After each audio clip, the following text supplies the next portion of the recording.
What if I told you that the single most effective thing you could do today to prevent a fall, more effective than any balance gadget, any grip sock, any bathroom handrail, is not something you buy, not something you install, and not a new exercise routine? The answer is simpler than that. It is a change in how you walk. One small, specific adjustment to a movement you have been doing your entire life, and almost certainly doing wrong for the last several years without knowing it. After 26 years of working with adults over 70 as a physical therapist, I have seen this pattern more times than I can count. A person comes into my clinic after a fall. They feel confused. They feel embarrassed. They say I was just walking across the kitchen. I wasn't doing anything unusual. And they are right. They weren't doing anything unusual. That is exactly the problem, because the way they walk every single day has quietly become dangerous, and nobody ever told them. Today, I am going to change that for you. I am going to show you what is most likely happening in your walk right now, why it is putting you at serious risk, and the one simple change that can begin protecting you immediately, starting with your very next step. No equipment, no gym. Just one adjustment that could genuinely save your life. Before we dive in, if you haven't subscribed yet, I recommend you hit that button and turn on the bell so you never miss another health tip made just for you. If you enjoy this video, type 1 in the comments. If not, type 0 to let me know how I can make better content for you. Let me describe something to you, and I want you to think honestly about whether this sounds familiar. Imagine someone walking down a hallway. Their steps are short, much shorter than they used to be. Their feet barely leave the ground with each step, sliding forward in a low, shuffling motion rather than lifting cleanly off the floor. Their upper body is leaning slightly forward, their gaze is tilted down toward the ground, and their arms are barely swinging at their sides. They are moving carefully, deliberately, because somewhere in the back of their mind, they are aware that the floor feels less trustworthy than it used to. This is called a shuffle gait, and it is one of the most common walking patterns I see in adults over 70. It develops gradually, so gradually that most people do not notice it happening at all. What starts as a little caution after a close call becomes a habit. The steps get shorter, the feet stop lifting, the posture shifts forward, and what feels like careful. Safe walking is actually one of the highest risk movement patterns your body can adopt. Here is why. When your feet shuffle close to the ground, any irregularity on that surface or rug edge, a slight rise in the flooring, a crack in the sidewalk becomes an instant trip hazard. There is simply not enough clearance between your foot and the floor for anything to go wrong without it going very wrong. And because your steps are short and your weight is already pitched forward, the moment your toe catches something, your body has no time and no room to recover. The fall happens before you even realize you are falling. Shuffle gait also signals something deeper. The muscles responsible for lifting your legs, your hip flexors, your glutes, your core have weakened from underuse. And the neurological connection between your brain and your legs has slowed down. The good news is that both of these things are reversible, and it starts with one change. The change I want you to make is this. From this moment forward, every step you take should begin with your heel. This is called a heel strike, and it is how human beings are biomechanically designed to walk. When you are young and your gait is natural and unguarded, your heel hits the ground first with each step. Your weight then rolls forward through the arch of your foot across the ball and pushes off through your toes to drive the next step. It is a smooth, continuous rolling motion, and it is one of the most efficient and stable movement patterns the human body produces. But here is what happens over time. As the muscles weaken and confidence in our balance quietly erodes, that heel strike disappears. The foot starts landing flat or even toe first, in a pattern that is shorter, lower, and far less stable. We stop rolling through the foot. We stop pushing off. We start shuffling. And with every passing month of shuffling, the muscles that produce a proper heel strike get weaker and weaker because they are simply not being asked to work. So what does correcting this actually look like? It is simpler than you might think. With each step, I want you to reach your heel slightly forward, just a few inches more than you normally would, and let it make contact with the ground first. Feel the weight shift forward through your foot. Let your toes push off behind you as you step. And most importantly, Bob, lift your foot. Do not slide it. Pick it up, reach it forward, land on the heel. When you do this correctly, several things happen simultaneously. Your step length naturally increases, which improves your stability and forward momentum. Your foot clears the ground properly, which eliminates the risk of catching on surface irregularities. Your posture automatically improves. The heel strike pulls your weight back and upright out of that forward-leaning shuffle position. And your hip flexors, glutes, and core are suddenly being asked to work again, which begins rebuilding the very strength that protects you from falls. One change, one adjustment. But it triggers a chain reaction throughout your entire body that begins working for you rather than against you with every single step. Now let me show you 5 exercises that will make this new walking pattern feel natural, automatic, and strong. Exercise 1. Slow motion walk. Why it matters.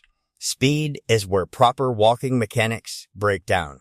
When we walk fast or even at our normal everyday pace, we rely on habit and momentum rather than conscious muscle control.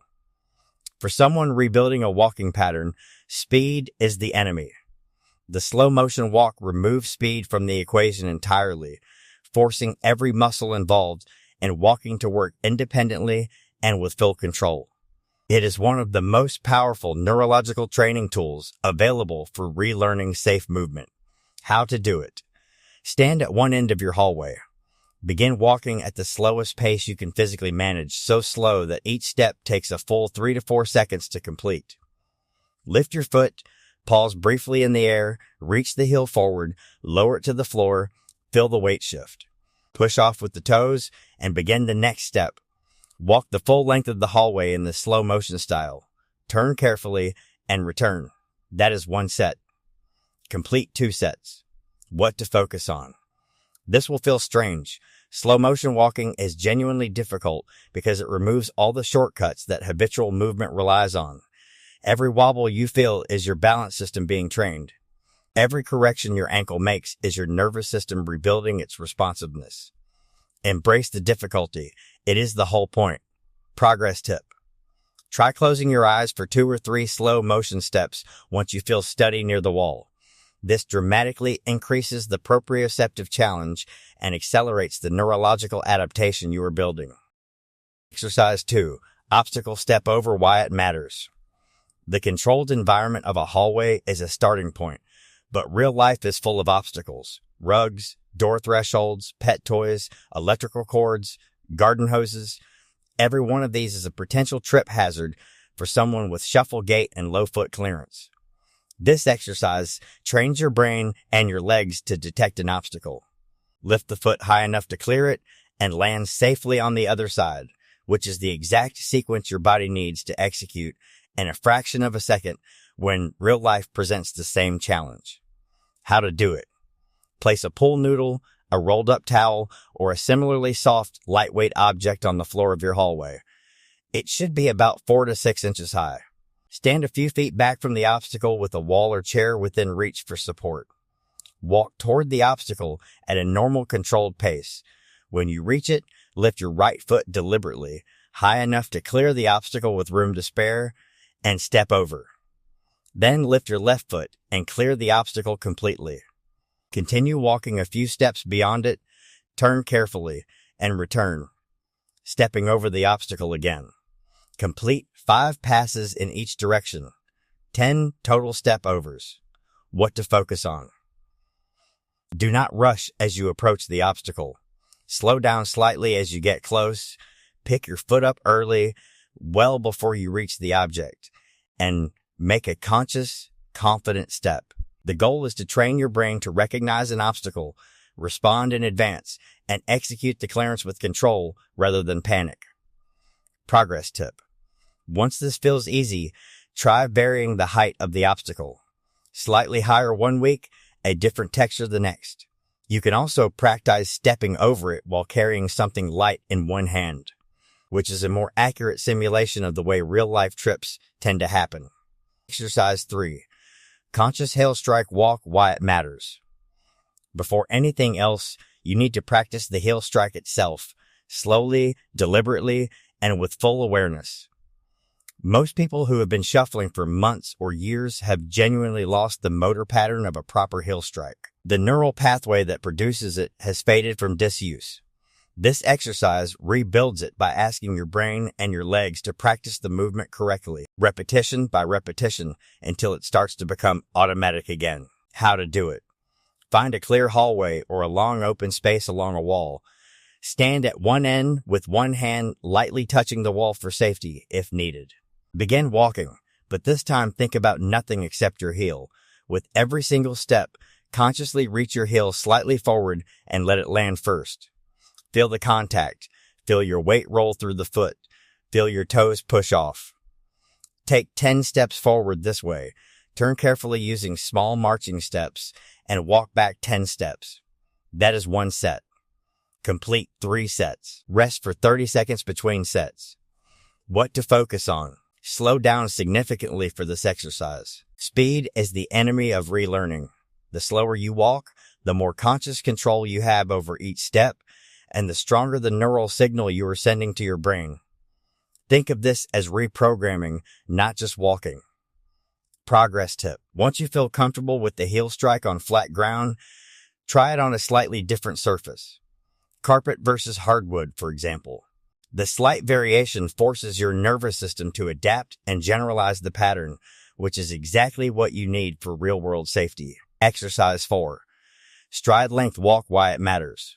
Shuffle gait shortens your stride dramatically, often to half or less of what it was in younger years. A short stride is an unstable stride. It reduces your momentum, disrupts your balance rhythm, and forces your center of gravity into an awkward forward pitched position.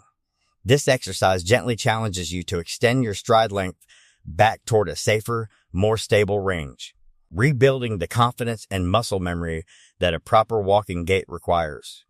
How to do it. Place 2 pieces of tape on the floor of your hallway about 18 inches apart. This is your target stride length. Stand at one end.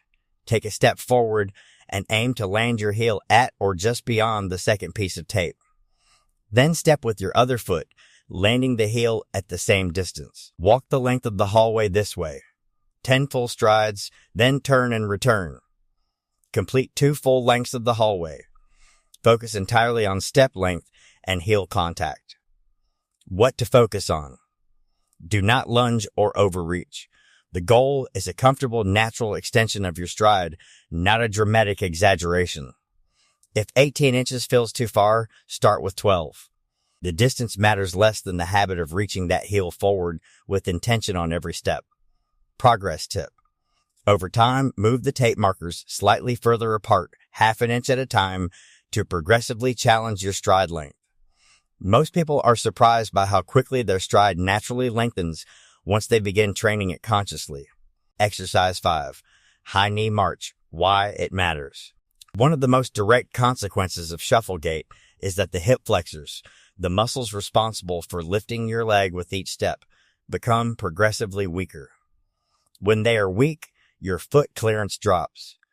When foot clearance drops, every rug, every threshold, every uneven surface is a potential trip.